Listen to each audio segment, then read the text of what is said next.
Samahan niyo kami guys, mamasyal sa sikat ngayon na pinapasyalan dito sa Pangasinan, dito sa Maliko, sa San Nicolas guys.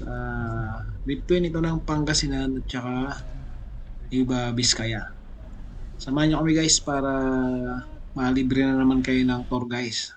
Para magkaroon na naman kayo ng idea ng puntahan dito sa Pangasinan. Tara! Sa Maliko guys, meron lang counting ano dito meron counting dali ito yung kalsada niya dyan. Ang nakapagtataka guys, napaisip ako bakit hindi pa ka shortcut doon, hindi pa siya shortcut doon sa ano, kasi napakanipis na ang nipis na lang yung there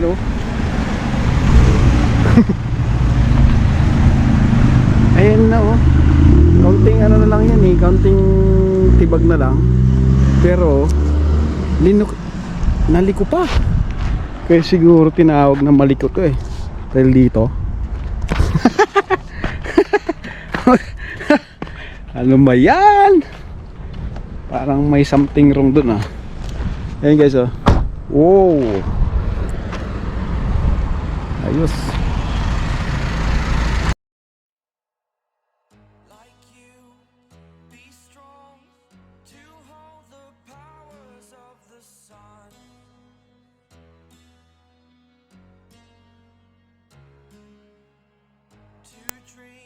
Dahil hindi ako makamove on sa nakakita ko sa liko na to guys, ay pinabuti kong silipin na lang sa taas kung talagang manipis ba yung part ng tatagusan na sana para ma-shortcut o may problema doon or may masagasaan. Kaso doon sa aerial view niya ay wala namang problema. Pwede namang shortcut din para mas minus yung labor, mga materials na gamit, tsaka matipid. Kaso liniko pa siya, pero hindi ko alam kung anong plano dyan. Basta para sa akin, pwede naman siyang shortcutin. Pwede niyang lagyan na nga lang ng 2 itlog yan para maghugis liko-liko na yan Kaya siguro tinawag ito ng Maliko dahil dito sa sobrang liko nito. Sobrang nipis na yung pagkaliko niya. Pag pupunta kayo dito guys sa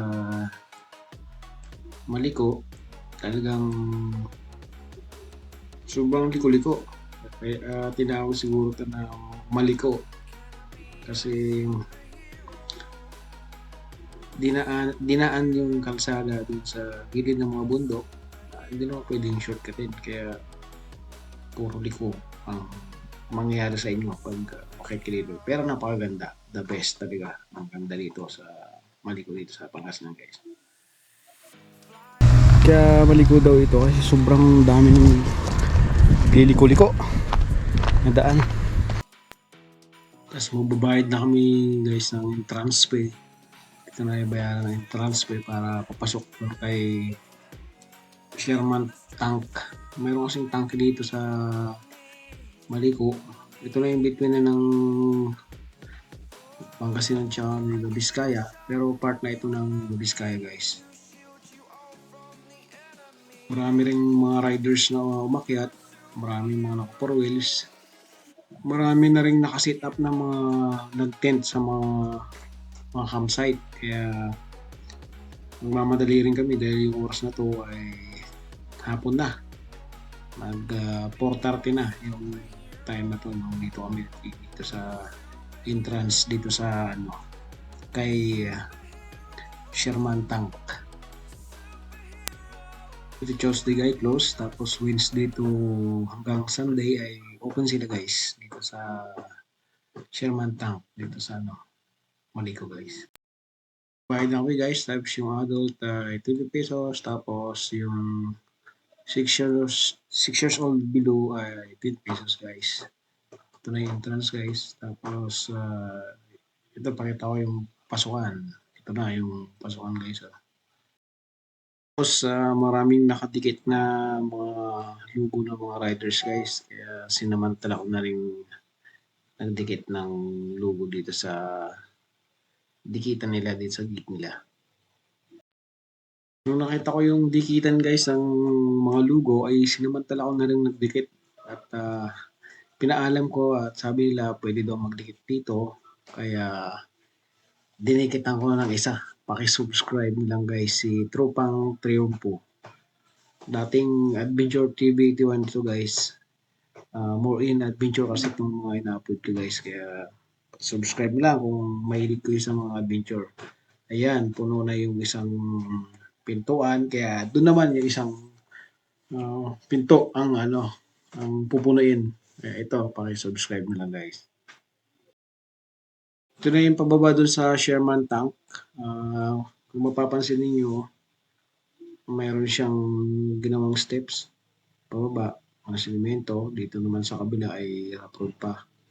Hindi pa masyadong na-develop dahil rough road pa yung pababa guys. Pero as in, napakaganda yung lugar na to. Tahimik, malamig. Parang nasa Baguio ka na rin kung pumunta ka dito kay Sherman Tank. Dito sa may Maliko. So between na ito ng Biskaya, part na ito ng Biskaya, pero between ito ng Biskaya at Pangasinan. Baba mo lang ng kaunti guys, ay bubungad na sa'yo si Sherman Tank. Ito na, marami ng mga turistang namamasyal dito, mga riders. At maraming namamasyal dito dahil gusto nilang makita itong Sherman Tank kung paano nakapunta dito. Pagtataka guys kung paano nila nadala dito. Yung time ngayon nung World War II ay wala pa namang ganun ka ganda na kalsada. At saka napaka-imposible na makaakyat itong tangke dito sa bundok na to at napakataas. Kaya sobrang historical ito. Kung search nyo sa Google yung story nito, ay napakaraming namatay na Amerikano at mga Japanese, kasama na rin mga sibilyang Pilipino na namatay dito sa lugar na to guys. Ayun guys.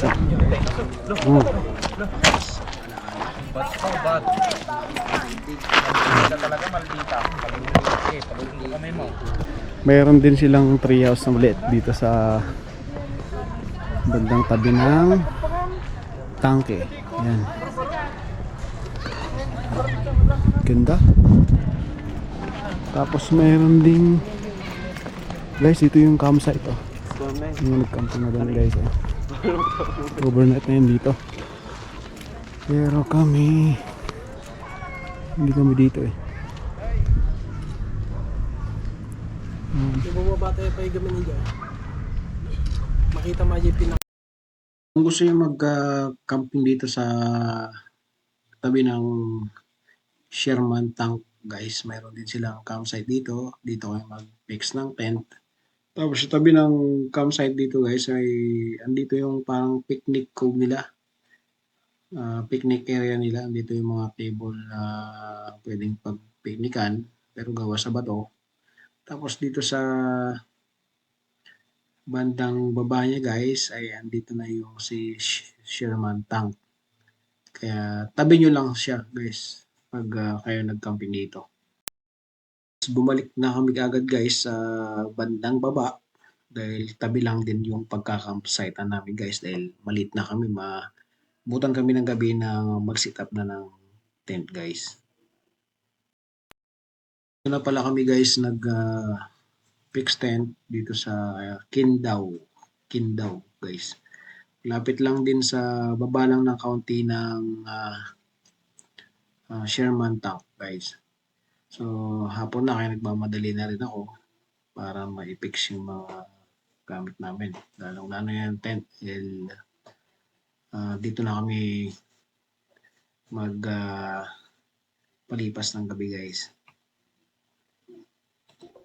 Sa Maliko, sobrang liko-liko. Ayan si Ismail.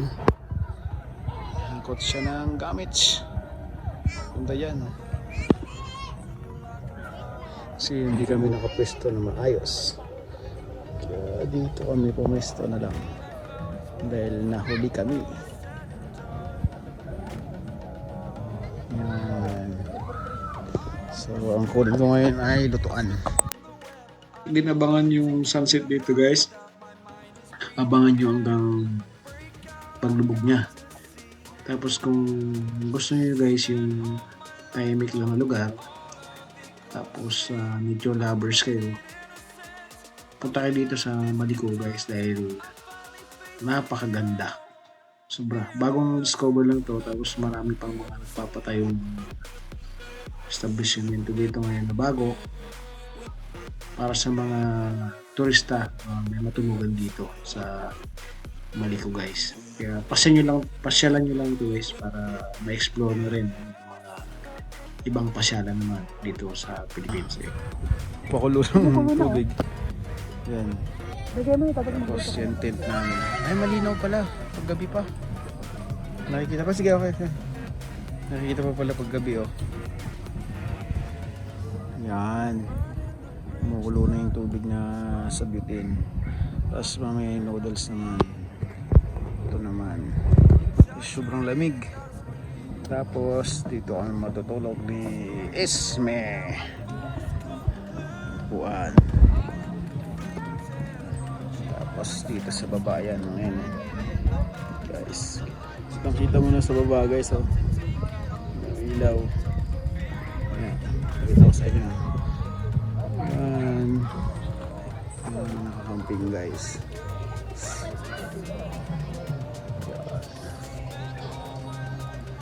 Tapos may tree house din, oh. Tree house. Ayan guys. Update ngayon dito sa Maliko. Ayun. Ayun ba ito? Ito sa Nicolas, Pangasinan. Ano na, between na to ng ano eh, Santa Fe ba? Sa Pangasinan. Pero napakaganda. Ganda guys, parang bagay. Lumig. Ito yung magandang adventure guys. Ito yung trip namin ni Mrs. eh. Camping. Camping.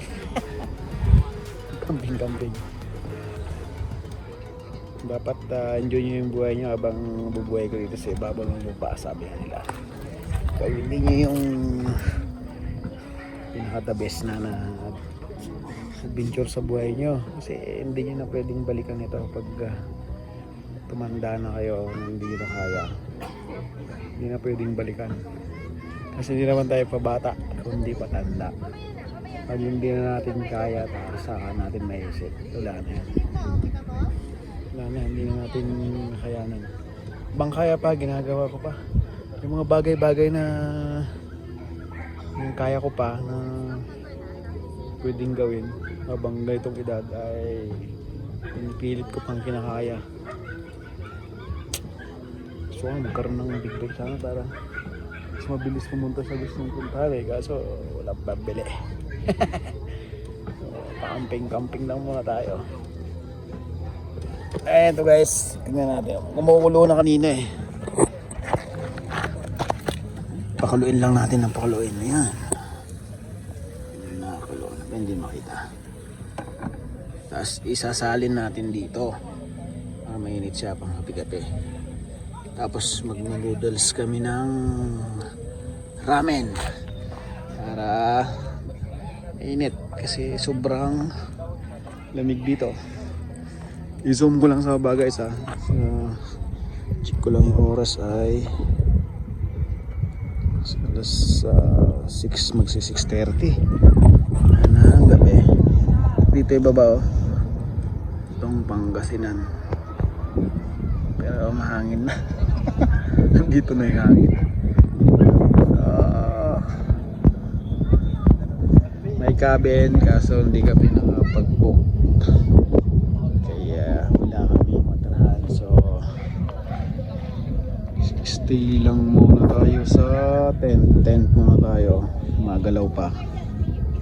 Tuloy dito yung adventure na ano, pang dagat to. Hindi ito yung pang ano eh. Kasi pag malakas ang hangin ito, lilipad to. Ayan na sa Isme.